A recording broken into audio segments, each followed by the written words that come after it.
Urubanza sentare ya Gisoda yaciriye abo bita bamenja mu mwaka w'igihumbi kimwe n'amajana 972 ntigwari urubanza rw'ukuri, ahubwo rwari ukwereka amakungu ko abishwe bari baciriwe imanza. Vyashikirijwe kuri ubu wa 12 ruheshi mwaka w'ibihumbi 2024 n'urongoye umugwi ujejwe kuvuga ukuri n'ukurekuriranira Pierre Claver Ndayicariye mu kiganiro kijanye n'urubanza rwaciriwe abo bita abamenja muri uwo mwaka w'igihumbi kimwe n'amajana 972. Urubanza ruheruka gufutwa na sentare ntahinyuzwa kw'igenekerezo rya 28 ndamukiza mwaka w'ibihumbi 2023.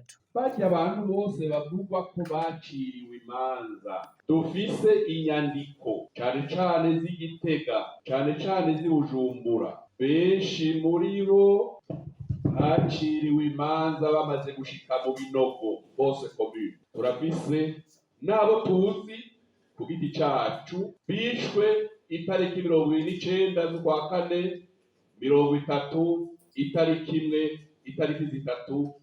Izo manza zitabaye dukurikije amajambo yabo bakiriko. Zirya mpapuro zasohotse abantu bamaze gushika mu Binogo.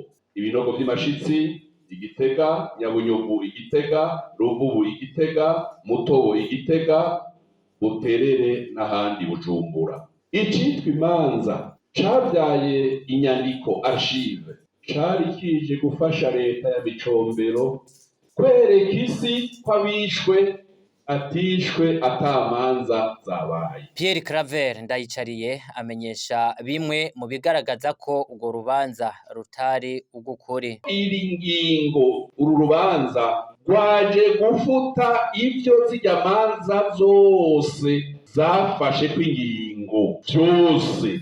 Nk'uyu munsi abaronka urubanza canke baje ngaha kuri kontware biraza kuvugwa, mu kabare biravugwa, mu magrupe biravugwa. C'est un jugement historique. N'urubanza rudasanzwe mu buzima bw'igihugu, gusubiza umutamana, gusubiza agateka abiswe abamenja, abazize ubusa, abagandaguwe ataco bazi, abagandaguwe ataco bazira.